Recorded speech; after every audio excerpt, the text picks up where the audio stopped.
Students, अब आपके समक्ष वीडियो क्रमांक 16 प्रस्तुत कर रहा हूं। यह 8वीं कक्षा के इतिहास पाठ्यपुस्तक के चैप्टर नंबर 2 यानी कि व्यापार से साम्राज्य तक का 8वां वीडियो है। ठीक है स्टूडेंट्स, ये चैप्टर 2 का 8वां वीडियो है ना।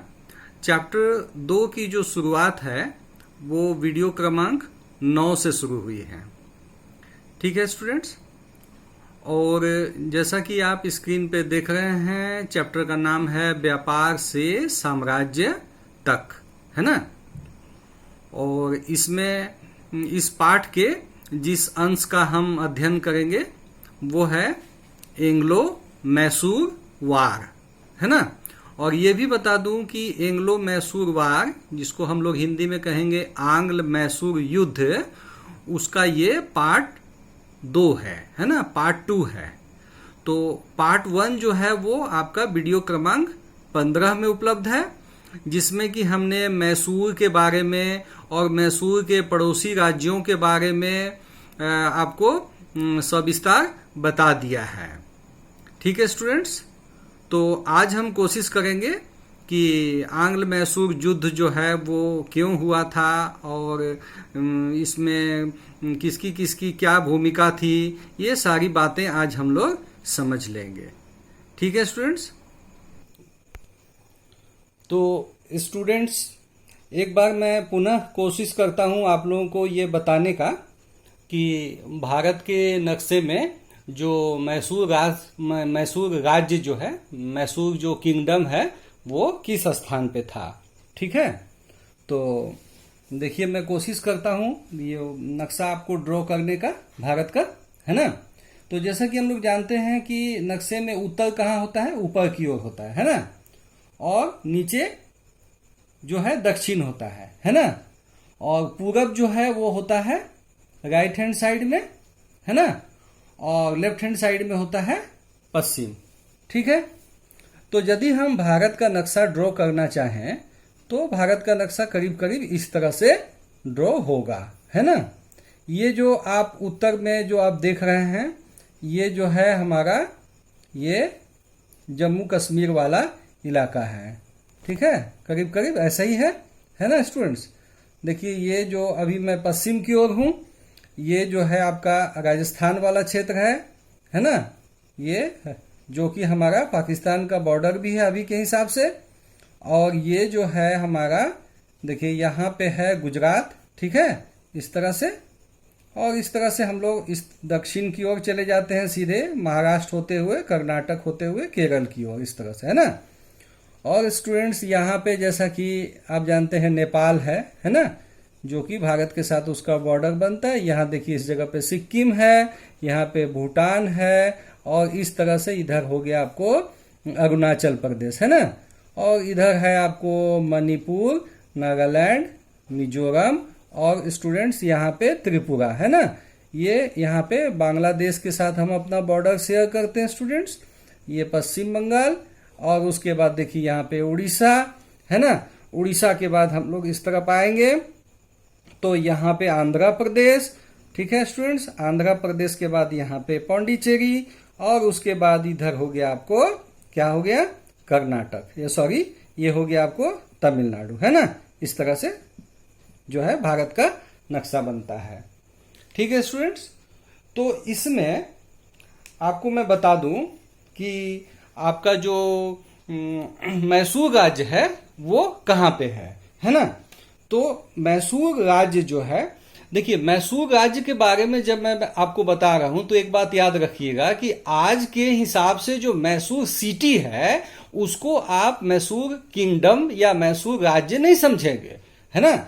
मैसूर राज्य जो है उसका विस्तार जो है वो हैदर अली और टीपू सुल्तान के जमाने में लगभग ये कर्नाटक का दक्षिणी क्षेत्र, थोड़ा बहुत आंध्र प्रदेश का क्षेत्र, और उसके बाद कुछ तमिलनाडु का हिस्सा, और उसके बाद कुछ केरल के हिस्से तक उसका विस्तार था। तो ये लगभग इतना बड़ा जो है ये क्षेत्र जो आप देख रहे हैं, ये समूचा क्षेत्र क्या था स्टूडेंट्स, यही था मैसूर। क्या था? मैसूर। ठीक है, तो स्टूडेंट्स इसी मैसूर की हम बात करेंगे, है ना, इसी मैसूर की हम बात करेंगे। तो इसमें आपको क्या क्या जानना है नेक्स्ट? पहले तो आप समझ गए कि हम किस लोकेशन की बात कर रहे हैं, वो लोकेशन तो आप समझ गए। ठीक है, यही है आपका मैसूर किंगडम। ठीक है, अब पुनः स्टूडेंट्स आप लोग आ जाइए स्क्रीन पे, है ना। स्क्रीन पे देखिए वोडियार राजवंश का जिक्र है ना। तो आपको बता दूं कि मैसूर में वोडियार राजवंश का जो शासन है वो 1399 से शुरू होता है। ठीक है, और 1399 से लेकर के 1950 तक जो है इसका शासन है, और उसके बाद 1950 में ये भारतीय संघ में मिल जाता है, हमारे देश में, भारत में मिल जाता है, और ये भारत का हिस्सा हो जाता है। उस वक्त भी स्टूडेंट्स वो भारत का ही हिस्सा था, लेकिन वो एक किंगडम था, है ना। तो इसी किंगडम में एक ऐसी स्थिति भी आती है, वोडियार राजवंश के कार्यकाल में एक ऐसा समय आता है जब इनका राज्य हैदर अली के द्वारा छीन लिया जाता है ना। और उसके बाद स्टूडेंट्स क्या होता है मैं बताता हूं आपको। ये 1760 की बात है स्टूडेंट्स। उस समय मैसूर के जो राजा थे उनका नाम था चिक्का कृष्णराज वोडेयार। ठीक है, तो जैसा कि स्क्रीन पे आप देख रहे हैं कि उनके दो सेनापति थे, एक नंदराज थे और एक देवराज थे। ठीक है, तो जो नंदराज थे वो वोडियार राजवंश के मुख्य सेनापति थे। तो उन्हीं की सेना में हैदर अली नाम का एक सिपाही जो है वो ज्वाइन करता है। जी हाँ, वो एक सिपाही था, है ना, हैदर अली। तो इस यही हैदर अली जो है वो काफ़ी जो है एक प्रकार से महत्वाकांक्षी था। पहले तो उसने राजा की काफ़ी सेवा की, और बाद में उसके द्वारा जो है वो वोडियार राजवंश का जो राजपाट है वो उससे छीन लिया जाता है ना। किसके द्वारा? हैदर अली के द्वारा। ठीक है स्टूडेंट्स, आज की तिथि में यदि आप मैसूर जाते हैं तो मैसूर शहर के बीचों बीच आपको एक महल देखने को मिलेगा। ठीक है, ये जो महल है ये वोडियार राजवंश का महल है। और स्टूडेंट्स ये बात मैं आपको बता दूं कि ये जो महल है वो टीपू सुल्तान या हैदर अली के ज़माने में नहीं था, है ना। ये जो है 19वीं सदी के अंत में ये महल बनना शुरू होता है, और सन 1912 में ये बनकर पूरा होता है। ठीक है, ये महल आज भी है, सही सलामत है, अच्छी स्थिति में है, और आप इसको जाकर देख सकते हैं। ठीक है, तो यहाँ काफ़ी कुछ देखने का भी है, और ये एक दर्शनीय स्थान भी है मैसूर का। ठीक है स्टूडेंट्स, अब जो देखिए आपके समक्ष जो तस्वीर है वो हैदर अली की तस्वीर है, जो चिक्का कृष्णराज के वोडियार जो तो स्टूडेंट्स एक बार फिर से आप स्क्रीन पे फोकस कीजिए। ठीक है, और यहाँ हम देख रहे हैं जैसा कि हैदर अली के संदर्भ में यहाँ जो कुछ लिखा हुआ है उसको आप पढ़िए, है ना।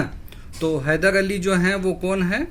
वो मैसूर के वोडियार राजा के एक मामूली सैनिक थे। ठीक है, तो एक मामूली सैनिक थे, और आपको मैं ये भी बता दूं कि आगे चल के वे सेना में अधिकारी हो जाते हैं। ठीक है, और आपकी जानकारी के लिए कि हैदर अली का जन्म जो है 1722 में हुआ था, और उनकी मृत्यु जो है 1782 में हुई। तो लगभग 60 वर्ष का उनका पूरा जो एक उम्र होता है वो था। और 1782 में जो मृत्यु हुई स्टूडेंट्स, वो कोई सामान्य मृत्यु नहीं थी, वो युद्ध में ही मृत्यु हुई थी। युद्ध में वास्तव में वो घायल हो गए थे, और घायल हो जाने के बाद उनकी मृत्यु हुई।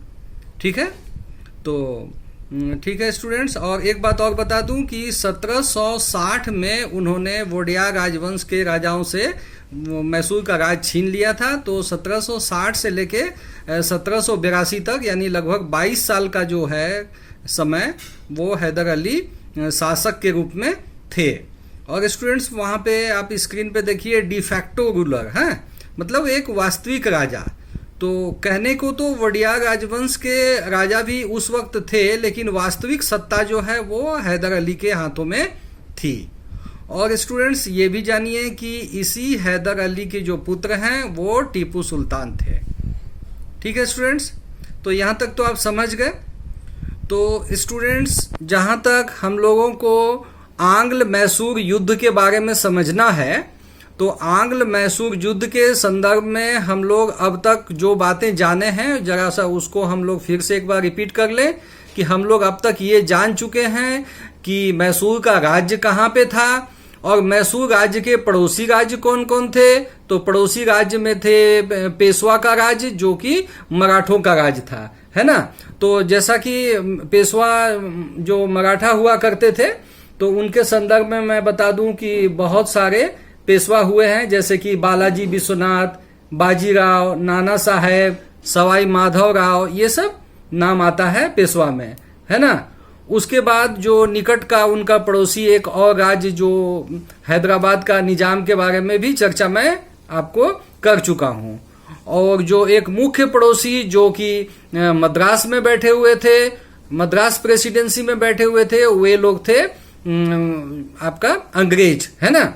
तो मूल रूप से स्टूडेंट्स ये जान लीजिए कि मैसूर राज्य के उत्तर में दो राज्य, एक पेशवा का राज्य और दूसरा निजाम का राज्य, है ना। और पूरब में जो एक राज्य था वो था आपका अंग्रेजों का मद्रास प्रेसिडेंसी।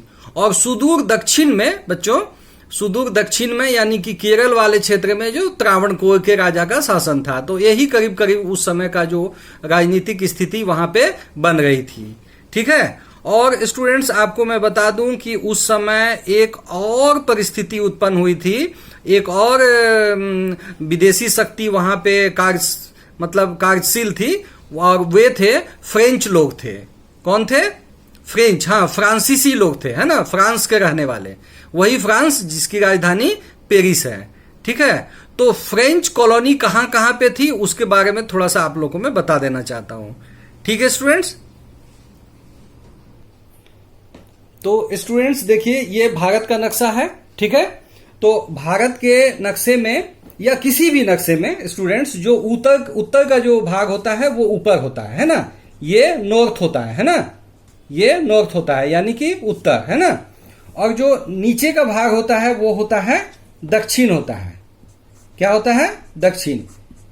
ऊपर का भाग हो गया उत्तर और नीचे का भाग हो गया दक्षिण। ठीक है। और जो दाहिने हाथ यानी कि राइट हैंड साइड जो होता है वो होता है पूरब यानी कि ईस्ट, है ना, ये पूर्व होता है, पूर्व दिशा, है ना। और इसी तरह से जो बाएं हाथ की ओर की जो दिशा होती है उसको हम लोग कहते हैं पश्चिम दिशा। क्या कहते हैं? पश्चिम, है ना। ये पश्चिम दिशा है यानी कि वेस्ट, है ना। ये वेस्ट हो गया, ये तो आप समझ ही रहे हैं, ये उत्तर है, ये दक्षिण है, ये पूरब है और ये पश्चिम है। ठीक है। तो स्टूडेंट्स मैं आपको बता दूं कि फ्रेंच कॉलोनी जो है वो कहां कहां पे थी उसको मैं थोड़ा सा आपको बताने का प्रयास करता हूं। ठीक है। तो स्टूडेंट्स मैं कोशिश करता हूं कि जो हमारा जो दक्षिण भारत का जो क्षेत्र है, पूरा भारत नहीं, वहां पे उसको दिखाना थोड़ा सा मुश्किल हो जाएगा। जो दक्षिण भारत है वो इस तरह का है। यहाँ पे ये क्षेत्र जो है आपका आंध्र प्रदेश वाला क्षेत्र है। ये देखिए यहाँ पे ये तमिलनाडु वाला क्षेत्र है और ये सुदूर दक्षिण वाला क्षेत्र है, ये तमिलनाडु का सबसे दक्षिणी क्षेत्र है। ठीक है स्टूडेंट्स। और स्टूडेंट्स यहाँ पे ये जो क्षेत्र बनता है ये पूर्वी, ये पश्चिमी क्षेत्र है, यहाँ पे केरल है। और जैसे जैसे हम ऊपर की ओर जाएंगे देखिए यहाँ से फिर कर्नाटक शुरू हो जाएगा और जस्ट इस जगह पे यहाँ पे गोवा है ना, यहाँ पे गोवा है और उसके बाद इस तरफ है महाराष्ट्र। ठीक है। तो स्टूडेंट्स यदि हम लोग इसको अलग अलग यदि हम लोग दिखाना चाहें तो हम लोग दिखा सकते हैं चाहें तो, है ना। जैसे कि देखिए ये जो एरिया है इसको हम लोग कहेंगे ये केरल हो गया आज के हिसाब से, है ना, ये आज के हिसाब से केरल हो गया। और ये जो क्षेत्र हुआ स्टूडेंट्स ये हो गया, ये तमिलनाडु हो गया। ठीक है। और उसी तरह से ये जो क्षेत्र हो गया देखिए ऐसे कर दीजिएगा तो आंध्र प्रदेश बन जाएगा, है ना। ये जो है आंध्र प्रदेश बन जाएगा, है ना। और फिर ये क्षेत्र देखिए इस तरह से कर देंगे तो आपका बन जाएगा इस तरह से ये बनेगा कर्नाटक। ठीक है, तो मैं आपको बता दूं कि यहां पे है आपका आंध्र प्रदेश। क्या है? आंध्र प्रदेश। ठीक है, ये जो आप देख रहे हैं ये है तमिलनाडु। क्या है? तमिलनाडु, जिसकी राजधानी चेन्नई है। यदि यहां पे हम फोकस करें तो ये है केरल। ठीक है, और स्टूडेंट्स ये वाला जो आप देख रहे हैं ये है कर्नाटका। क्या है? कर्नाटक, है ना। और यहां पे जो छोटा सा जो क्षेत्र देख रहे हैं ये हो गया स्टूडेंट्स गोवा। क्या हुआ? गोवा। ठीक है, और ये क्षेत्र जो हो गया स्टूडेंट्स ये हो गया महाराष्ट्र। क्या हो गया? महाराष्ट्र, जहां की मुंबई, पूना इत्यादि शहर हैं। ठीक है, और स्टूडेंट्स ये वाला जो है ये तेलंगाना है। क्या है? तेलंगाना। आप समझ रहे होंगे। तो ये तमिलनाडु, ये केरल, ये आंध्र प्रदेश, ये तेलंगाना, ये कर्नाटक, ये गोवा और ये महाराष्ट्र। ठीक है, तो हम लोग ये जानने की कोशिश करेंगे स्टूडेंट्स कि हमारा जो फ्रेंच कॉलोनी यानी कि फ्रांसीसियों की कॉलोनी कहां कहां पे थी। ठीक है स्टूडेंट्स, तो सबसे पहले जान लीजिए कि चेन्नई तो यहां पे है स्टूडेंट्स। चेन्नई से 150 किलोमीटर दक्षिण में यहां पे ये जो जगह आप देख रहे हैं ना, ये यहां पे है पौंडीचेरी। ये है पौंडीचेरी। ठीक है, और स्टूडेंट्स ये बहुत छोटी सी जमीन का टुकड़ा है और ये लगभग 20 स्क्वायर किलोमीटर का जमीन है। कितना बड़ा है? 20 स्क्वायर किलोमीटर, है ना, बहुत छोटा हुआ। ठीक है, और ये जो है तमिलनाडु का एक जिला है कुड्डालोर, तो कुड्डालोर जिला के से ये घिरा हुआ है। ठीक है, चेन्नई से 150 किलोमीटर दक्षिण में। तो ये फ्रेंच कॉलोनी थी। अब फ्रेंच के बारे में बताना स्टूडेंट्स क्यों जरूरी है मैं बताऊंगा आपको, आप समझते जाइए स्टूडेंट्स। यहां से और दक्षिण की ओर, ठीक है, और थोड़ा दक्षिण की ओर, है ना, आपको इस स्थान पे यहां पे, है ना, यहां भी पौंडीचेरी है। ये भी पौंडीचेरी है, लेकिन इसको हम लोग कहते हैं करायकल। क्या बोलते हैं? करायकल, है ना। और इस करायकल के की जो जमीन है वो लगभग 30 स्क्वायर किलोमीटर का है। ये भी फ्रांसीसियों के अधीन था। और इसके अलावे स्टूडेंट्स एक और एरिया था आंध्र प्रदेश में, यहां पे ईस्ट गोदावरी, पूर्वी गोदावरी जो जिला है ना, विशाखापट्टनम से और थोड़ा दक्षिण में, यहां पर एक यनम नाम का था। यनम आज भी है, यनम, है ना।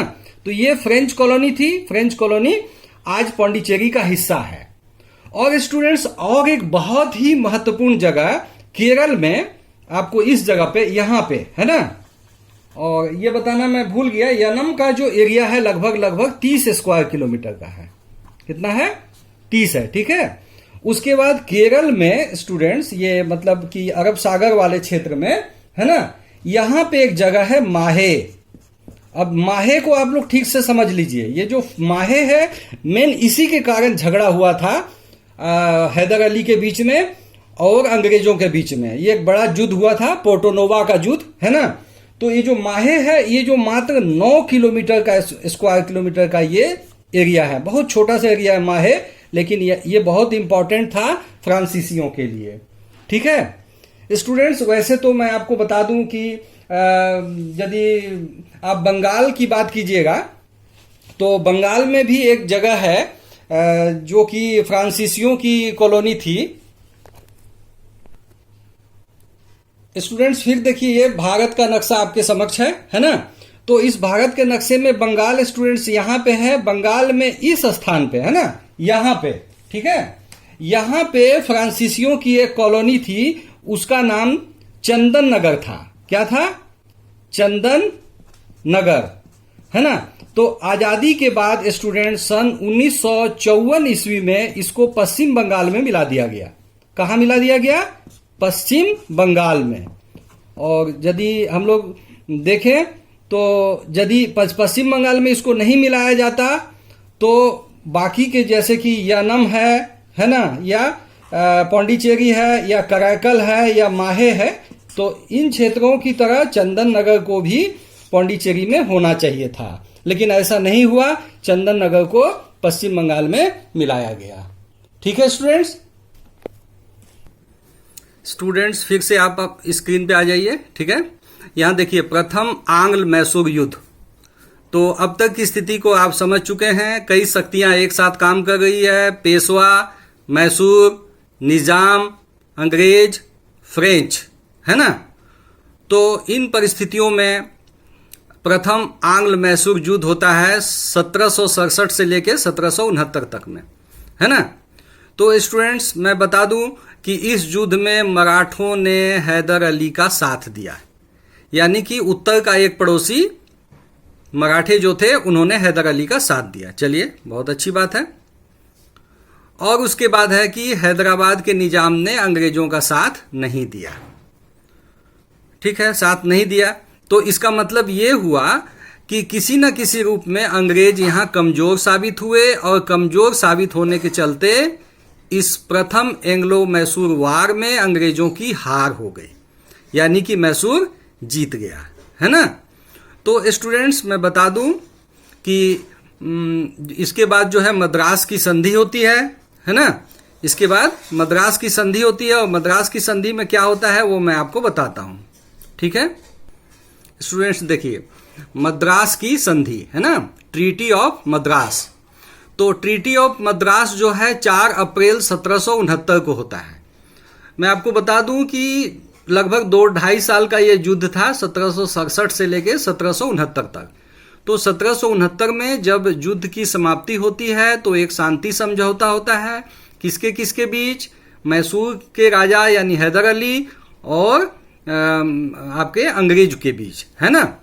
और एक बात और स्टूडेंट्स याद रखिएगा कि इस युद्ध के समय जो कि प्रथम आंग्ल मैसूर युद्ध कहते हैं, उस समय टीपू सुल्तान की उम्र सिर्फ 16 साल के आसपास थी, 15.5 या 16 साल का उम्र था। लेकिन उस उम्र में भी टीपू सुल्तान ने अंग्रेजों के साथ लड़ाई लड़ी थी, एक कमांडर की हैसियत से। ठीक है, तो इसमें इस संधि में क्या हुआ देखिए, जब कभी मैसूर पर बाहरी हमला हो तो अंग्रेज उसका साथ देंगे। तो स्टूडेंट्स यदि हम लोग ईस्ट इंडिया कंपनी के इतिहास को यदि हम लोग पढ़ें तो मैं बता दूं कि ईस्ट इंडिया कंपनी की सबसे शर्मनाक हार जो थी, शर्मनाक हार वो थी फर्स्ट एंग्लो मैसूर वार, है ना। प्रथम एंग्लो मैसूर वार में अंग्रेज जो है बुरी तरह हार गए थे, और हार जाने के बाद स्टूडेंट्स मैसूर के जो राजा यानी हैदर अली ने जो कुछ कहा वो अंग्रेजों ने मान लिया। तो मानने के समय एक शर्त ये भी मान लिया कि जब कभी भी मैसूर पर हमला होगा तो हम आपका साथ देंगे। स्टूडेंट्स देखिए, संधि तो होती है, लेकिन संधि में जो कुछ भी होता है वो ब्रह्मा का लेख नहीं होता है। ऐसा नहीं है कि वो कभी नहीं मिटेगा। तोड़ने वाले चाहें तो तोड़ भी सकते हैं, और तोड़ते भी हैं, है ना, तोड़ते भी हैं। तो मद्रास की संधि भी टूटती है बाद में, लेकिन कैसे टूटती है वो बाद में आप जानिएगा, पहले मद्रास की संधि को समझिए। और स्टूडेंट्स इसमें अंग्रेजों पर जो है जुर्माना भी लगाया जाता है, हर्जाना लगाया जाता है युद्ध का, कि आपके चलते बहुत सारी धन हानि हुई, जन हानि हुई, बहुत सारे सैनिक मारे गए, उनको पैसा देना है, बहुत सारी बातें हैं। तो अंग्रेज जो है पैसा देते हैं, किसको, हैदर अली को। ठीक है, और तब फिर एवज में हैदर अली जो है, जो भी अंग्रेज सैनिक जो है बंदी बनाए गए थे, उनको वापस कर देते हैं। ठीक है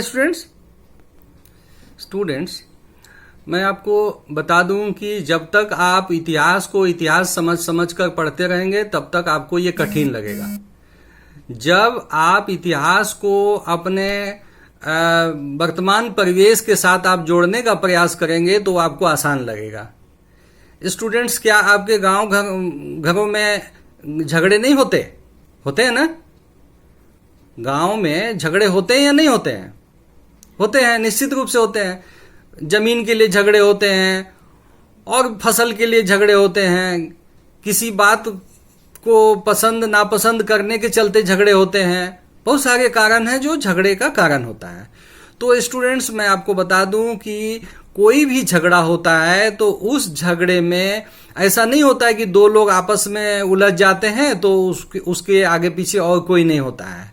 निश्चित रूप से आपका कोई साथ देगा उस झगड़े में, तो जो दूसरा पार्टी है उसके पीछे भी बहुत सारे लोग लग जाएंगे।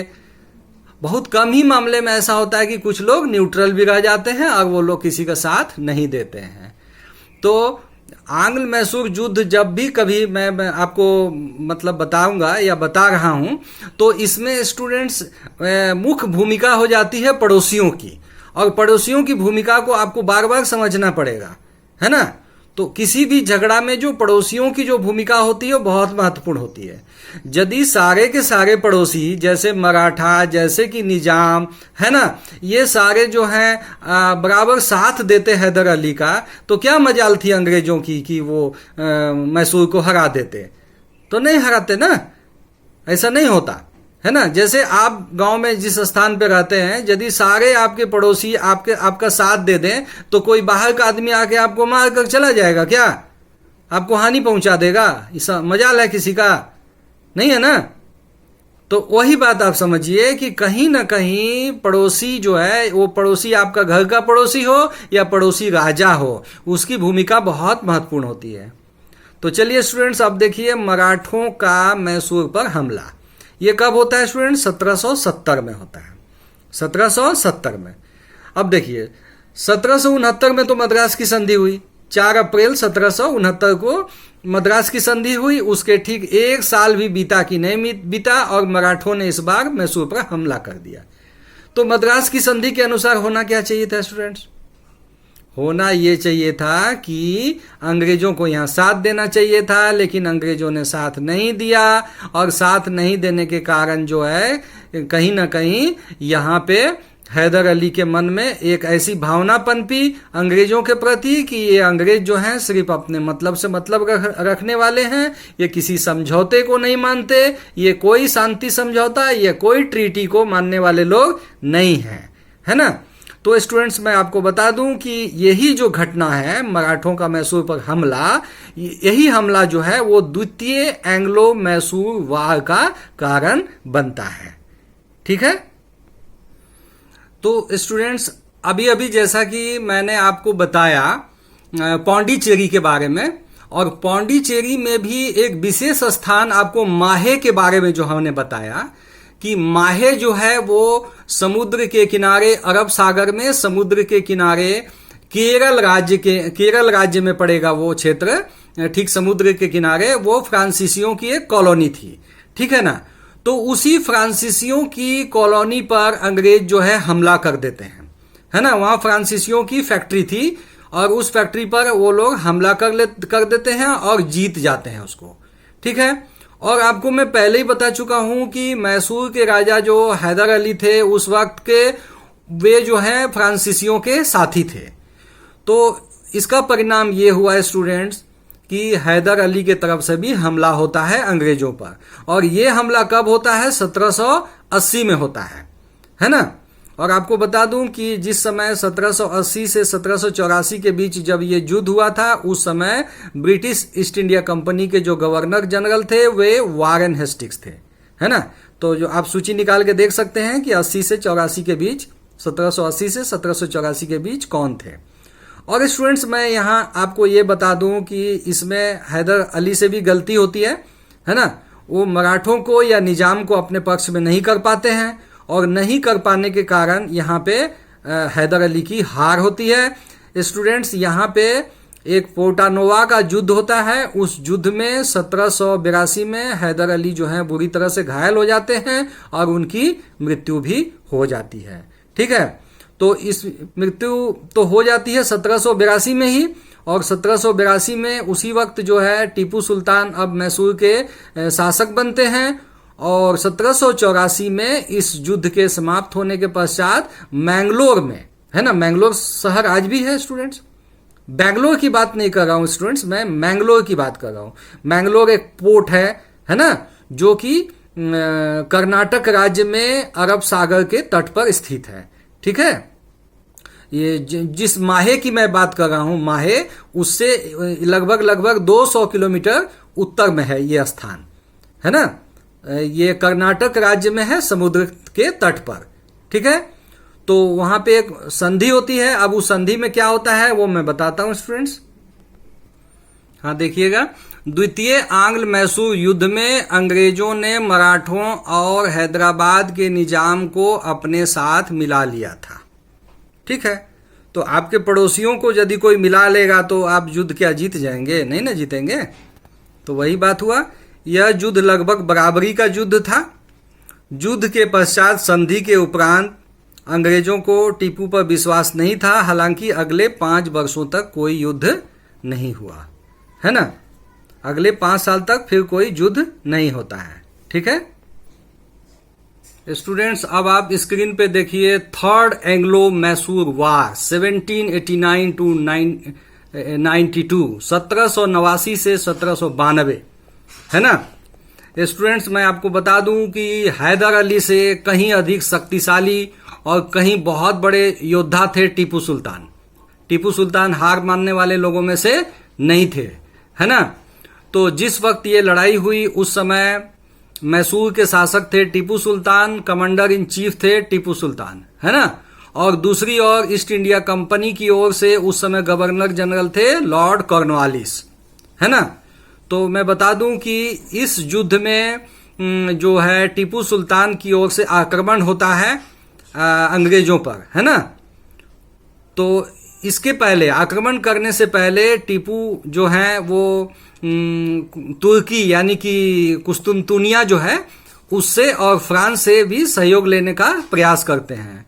तो ये सब चीजें जो है अंग्रेजों को पसंद नहीं थी कि विदेशी शक्तियों से टीपू सहयोग लेते थे। तो ये युद्ध एक स्टूडेंट्स, अभी हम लोग एंग्लो मैसूर वार जो कि थर्ड एंग्लो मैसूर वार है जो 1789 से 92 तक चला था और ये टीपू सुल्तान के खुद के नेतृत्व में चला था, उसकी हम बात कर रहे हैं ना। तो इस लड़ाई से पहले टीपू ने फ्रांस से और कुस्तुनतुनिया से भी मदद ली थी, है ना। एक बात देखिए स्टूडेंट्स, मैं आपको बता दूं कि ब्रिटिश जो है ना वो ये बिल्कुल नहीं चाहते थे कि मतलब टीपू या भारत का कोई भी राजा जो है वो फ्रांसीसियों से कोई किसी तरह की सहायता ले। तो इसके चलते ब्रिटिश जो है ना बहुत ज्यादा फ्यूरियस हो गए थे, है ना, बहुत ज्यादा क्रोधित हो गए थे। किनके ऊपर? वो टीपू के ऊपर में, है ना। तो एक तरह से देखा जाए तो टीपू और हैदर के साथ तो लगातार अंग्रेज जो है युद्ध ही कर रहे थे। और मैं पहले भी बता चुका हूं कि हैदर और टीपू का जो है समूचा जीवन जो है वो युद्ध में ही बीत जाता है ना। और सच पूछिए तो अंग्रेज भी जो है ना वो समझते थे कि टीपू और जो हैदर हैं वो बहुत ज़्यादा एम्बिशस हैं, बहुत ज़्यादा अरोगेंट हैं और बहुत ज़्यादा डेंजरस हैं, बहुत ज़्यादा खतरनाक हैं। किसके लिए? अंग्रेजों के लिए। तो अंग्रेजों को भारत में यदि अपना विस्तार करना है तो किसी भी प्रकार से टीपू को रास्ते से हटाना होगा, है ना। खैर जो भी हो, युद्ध तो चल ही रहा था। ये जो तीसरा आंग्ल मैसूर युद्ध भी समाप्त होता है 1792 में। और स्टूडेंट्स मैं बता दूं कि दुर्भाग्यवश इसमें जो है मैसूर की हार होती है, टीपू की हार हो जाती है। ठीक है, तो हार होने के पश्चात जो है जो श्रीरंगपट्टनम जो है जो कि टीपू की राजधानी भी थी। और स्टूडेंट्स मैं आपको पहले भी बता चुका हूं कि श्रीरंगपट्टनम जो है वो मैसूर में ही है, वो कावेरी नदी के तट पे है ना। मैसूर शहर से थोड़ी ही दूरी पे वो स्थान है। तो वही टीपू का मतलब कैपिटल था, टीपू की राजधानी थी, है ना। तो 1792 में वहां पे श्रीरंगपट्टनम में या श्रीरंगपट्टनम जिसको कहेंगे वहां पे एक संधि होती है, एक ट्रीटी होती है। किसके किसके बीच? अंग्रेजों के बीच और टीपू सुल्तान के बीच। ठीक है, अब आप पुनः स्क्रीन पे फोकस कीजिए स्टूडेंट्स। श्रीरंगपट्टनम की संधि है ना, ट्रीटी ऑफ श्रीरंगपट्टनम, ये कब हुआ? 18 मार्च 1792 को हुआ। स्टूडेंट्स एक बात आप याद रखने के लिए हमेशा इस चीज को आप पॉइंट कीजिएगा कि जिस साल है ना, जिस ईयर में किसी युद्ध का अंत होता है उसी ईयर में ट्रीटी भी होती है। मतलब कि वार समाप्त हुआ, युद्ध समाप्त हुआ और संधि हुई। ठीक है, तो इस संधि में एक और थे लॉर्ड कॉर्नवालिस, है ना, और उस दूसरी तरफ थे टीपू। और इसमें स्टूडेंट्स चूंकि हैदराबाद के निजाम और मराठा भी जो हैं वो साथ देते हैं किसका, ब्रिटिश ईस्ट इंडिया कंपनी का, और इसी कारण से जो है वो टीपू की हार होती है। तो ये जो संधि है ये टीपू के हिसाब से बहुत ही अपमानजनक संधि है। ठीक है, तो इस अपमानजनक संधि में होता क्या स्टूडेंट्स, मैं बता देता हूं कि टीपू को अपना आधा राजपाट जो है वो त्यागना पड़ता है, उसका आधा राजपाट छीन लिया जाता है। कुछ पार्ट जो है वो हैदराबाद के निजाम को दे दिया जाता है, कुछ मराठा को, और कुछ जो है वो ले लेते हैं अंग्रेज। ठीक है, इसके अलावा स्टूडेंट्स टीपू को जो है 3 करोड़ रुपया हर्जाना देना पड़ता है। आप अनुमान लगा सकते हैं कि उस जमाने के हिसाब से 3 करोड़ रुपया कितनी बड़ी राशि है। ठीक है, और इसके बाद ये भी मैं बता दूं स्टूडेंट्स कि उस समय टीपू के जो 2 पुत्र हैं उसको बंधक बना लिया गया था। बंधक क्यों बनाया गया था कि जब तक आप सारा राशि नहीं देते हैं तब तक आपके जो पुत्र हैं, आपके जो बेटे हैं, वो अंग्रेजों की कस्टडी में रहेंगे। ठीक है, तो ये बहुत ही अपमानजनक संधि थी टीपू के लिए, लेकिन फिर भी टीपू को सब कुछ बर्दाश्त करना पड़ा था। ठीक है स्टूडेंट्स, अब आप पेज नंबर 21 पे देखिए, 21 नंबर पेज पे देखिए, ये जो चित्र बना हुआ है ना, उस समय फोटोग्राफी की सुविधा तो नहीं थी स्टूडेंट्स, लेकिन ये चित्र तैयार किया गया होगा। इसमें देखिए टीपू सुल्तान के जो 2 पुत्र हैं उसको देखिए, दूसरी ओर ये लॉर्ड कॉर्नवालिस हैं, है ना, और भी अंग्रेज ऑफिसर्स हैं ईस्ट इंडिया कंपनी के। ये लोग क्या कर रहे हैं, ये दोनों बच्चों को ले जा रहे हैं। ठीक है, तो स्टूडेंट्स ऐसा होता था एक जमाने में, आज तो ये संभव नहीं है, लेकिन उस वक्त होता था और हुआ भी है। ठीक है स्टूडेंट्स, अब जो तस्वीर आप देख रहे हैं ये टीपू सुल्तान की तस्वीर है। ठीक है, ये टीपू सुल्तान की तस्वीर है ना। ठीक स्टूडेंट्स, चलिए अब हम इस वीडियो अध्याय का हम अंत कर ही देते हैं।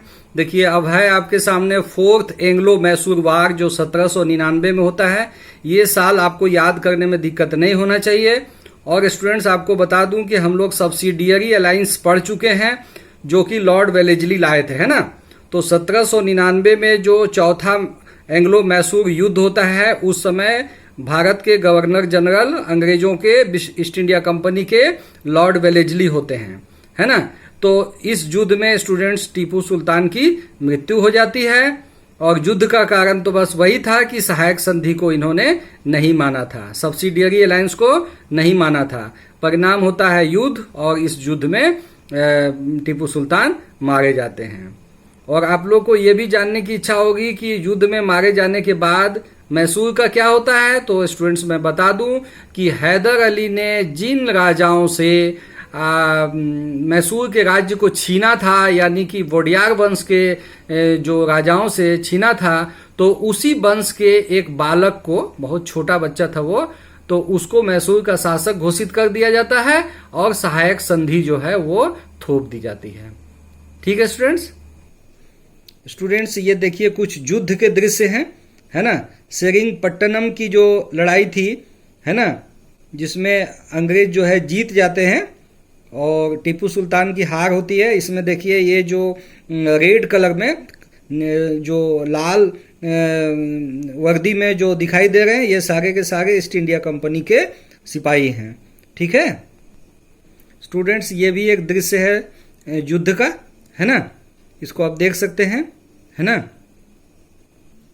और स्टूडेंट्स देखिए एक पिलर है ना, इसी स्थान पर टीपू सुल्तान जो है वो मरे हुए पाए गए थे, उनको मार दिया गया था। देखिए यहाँ पे लिखा हुआ है the body of Tipu Sultan was found here.